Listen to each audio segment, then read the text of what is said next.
Hey football fans, welcome back to Goal or No Goal 90. Today, we're diving into the Premier League Matchweek 20 predictions. I've got my scores for all 10 fixtures and some exciting games are coming up. Make sure to like, subscribe, and hit that notification bell for more football content. Let's go! First up, we have Aston Villa versus Nottingham Forest. And this match looks like it could be an exciting clash with Villa looking to bounce back after a heavy defeat. Aston Villa play with confidence at home, often controlling possession and creating multiple scoring opportunities. They like to build attacks patiently through the midfield while exploiting spaces on the wings. However, a recent 4-1 loss to Arsenal showed vulnerabilities in defence, and they will want to correct that quickly. Villa are motivated to make a statement in front of their fans. Nottingham Forest, on the other hand, have struggled in recent matches, including a 2-0 loss to Everton. They often play a compact, disciplined style and rely on counter-attacks to threaten stronger teams. Away games have been particularly challenging for Forest, and they'll need to stay organised if they want to take anything from this game. Tactically, this match will likely see Villa dominate possession and look to create openings, while Forest sit back and try to frustrate their opponents. Set pieces or quick counters could be Forest's best chances, but Villa's attacking quality and home form give them the advantage. I'm predicting a 3-1 win for Villa. Next up, we have Brighton versus Burnley, and this one could be a tight and competitive clash. Brighton are a team that plays with balance and creativity. At home, they like to control possession, move the ball quickly, and create chances through patient build-up play. Recently, they've had mixed results, including a 2-2 draw with West Ham, showing that while they can score, their defence can be exposed. Burnley, meanwhile, are a team that plays with intensity and physicality, especially in defence. They are disciplined, compact, and rely on hard work to limit space for their opponents. Away from home, they often struggle to impose themselves and can find it hard to create chances. Tactically, this match will likely be a battle for control in midfield. Brighton will try to dominate possession and probe for openings, while Burnley will aim to frustrate their opponents, close passing lanes, and capitalise on any mistakes. Set pieces could also play an important role for both teams. I expect this game to be tight, with both teams having chances, so I'm calling this a 1-1 draw. Wolves versus West Ham, and this could be a closely contested match. Wolves have had a challenging season, but they come into this match on the back of a 1-1 draw against Manchester United. While they struggled to secure a win, the point shows they can hold their own against strong opposition. Wolves will need to improve their attacking output at home if they want to get all 3 points. West Ham, meanwhile, also have had a mixed season and recently played out a 2-2 draw with Brighton. Their attack has shown flashes of creativity, but defensive lapses have cost them points. Away from home, they will need to stay organised while trying to exploit any mistakes from Wolves. Tactically, this match will likely be a battle in midfield. Wolves will look to control the ball and create opportunities, while West Ham will aim to frustrate them and hit on quick counters. Both teams have shown resilience, but with defensive inconsistencies on both sides. Chances may be limited and the game could be closely fought. I'm predicting a 2-1 win for Wolves. Next up, we have Bournemouth versus Arsenal, and this one looks like it could be an entertaining clash. Bournemouth have had a mixed season, with inconsistent results both home and away. They come into this match after a 2-2 draw with Chelsea, showing they can compete with strong teams but also highlighting vulnerabilities in defence. They will need to stay compact and focused to limit Arsenal's attacking threat. Arsenal, meanwhile, have been in strong form this season, dominating possession and scoring consistently. Their recent 4-1 win against Aston Villa showed how potent they can be in front of goal, and they will look to continue this momentum on the road. Tactically, this match will likely see Arsenal control possession and push Bournemouth onto the back foot. Bournemouth will try to stay organised defensively and look for counter-attacks, but Arsenal's quality and attacking depth make them the favourites. Set pieces and quick breaks could be Bournemouth's best chances, but Arsenal's precision and confidence should prevail. So I'm tipping a 3-1 win for Arsenal.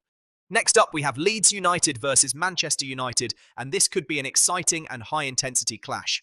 Leeds United have had a mixed season, showing both resilience and inconsistency. They play with energy and often press high, creating chances through their attacking midfielders and quick transitions. At home, Leeds will look to use their pressing and attacking style to challenge Manchester United.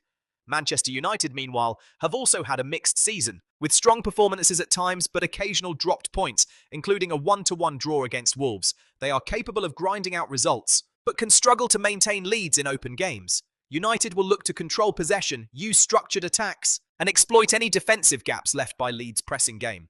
Tactically, this match will likely be a battle for midfield dominance. Leeds will try to disrupt United's rhythm and create chances through high pressing, while Manchester United will look to manage the tempo, move the ball efficiently, and exploit spaces on the counter. With both teams having attacking quality but some defensive lapses, we can expect goals at both ends, so I'm expecting an entertaining 2-2 draw. Fulham versus Liverpool, and this one could be a fascinating clash of styles between a resilient home side and a top attacking team. Fulham have shown they can be competitive and hard-working this season. They've taken part in high-scoring encounters against top teams, showing they're never easy to play against. Liverpool, meanwhile, have had a turbulent but improving campaign. After struggling with consistency in the season, they have started to find form with narrow wins against Wolves and Tottenham. Tactically, this match will likely see Liverpool try to dominate possession, move the ball quickly, and create chances through quick interchanges. Fulham will aim to stay compact, frustrate Liverpool's attacking flow, and hit on the counter or take advantage of any defensive lapse. Given both teams' tendencies to be involved in high-scoring games, there's every chance we'll see goals at both ends. I'm backing Liverpool to win 2-1. Tottenham Hotspur versus Sunderland. Tottenham Hotspur have had a mixed season, showing flashes of quality, but also periods of inconsistency. They like to control possession and build attacks patiently through midfield, using their wingers to stretch defences and deliver dangerous crosses. Their forwards are capable of turning games with moments of brilliance. Sunderland, on the other hand, have been one of the more resilient and competitive sides in the Premier League. They are well-organised, compact, and difficult to break down, often absorbing pressure and looking to capitalise on quick counter-attacks.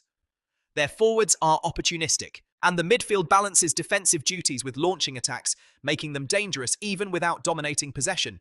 Tactically, Sunderland focus on staying disciplined and structured, frustrating opponents with their shape and organisation while using set pieces effectively. They may not always control the game, but their combinations of defensive resilience and opportunistic attacking play allows them to compete effectively against stronger teams. I'm going with a 1-0 victory for Sunderland.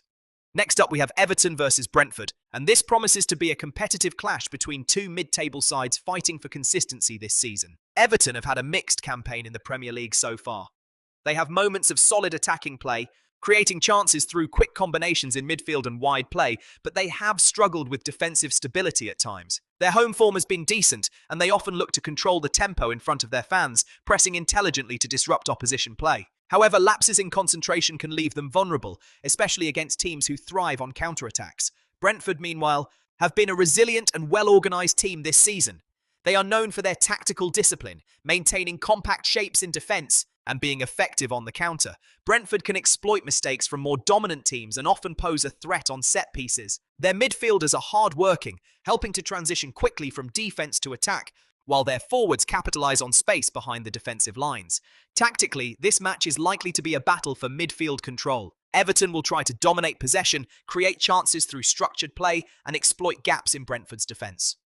Brentford, on the other hand, will look to stay compact, frustrate Everton, and strike quickly when the opportunity arises. Set pieces and quick transitions could play a key role in deciding the outcome, so I'm expecting an entertaining 2-2 draw.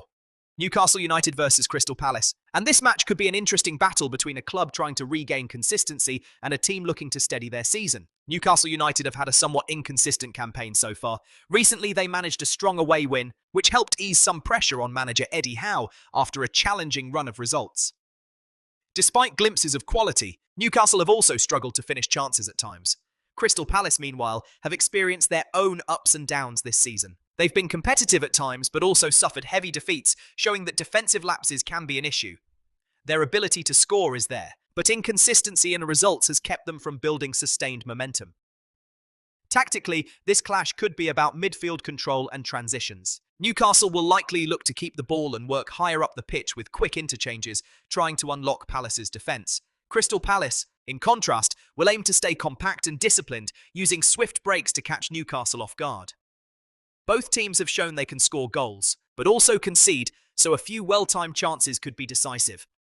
I'm going with a 2-1 victory for Newcastle.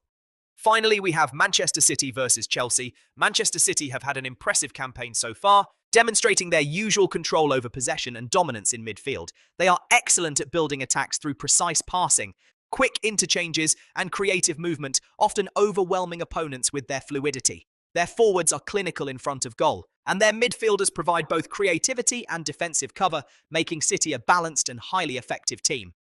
Chelsea, on the other hand, have had a mixed season, showing flashes of quality but also suffering from inconsistency. They have attacking talent capable of breaking down strong defences, but they've struggled at times to maintain a solid defensive structure, which has cost them points. Chelsea's midfield often battles to assert control against top sides, and their ability to exploit spaces relies heavily on quick, coordinated movement. Tactically, this match will likely be a battle for midfield dominance, with City aiming to control possession and dictate the tempo, while Chelsea look to stay compact, absorb pressure, and create chances on the break. Set pieces and quick transitions could be decisive, but Manchester City's ability to maintain pressure and move the ball efficiently makes them the favourites in this matchup. I'm predicting a 2-1 win for Manchester City. That's it for my Premier League Matchweek 20 predictions. Which games are you most excited about? Do you agree with my scores or have your own predictions? Comment below and let me know. If you enjoyed this video, smash that like button, subscribe for more football predictions, and hit the notification bell so you don't miss the next update. Thanks for watching, and see you next time.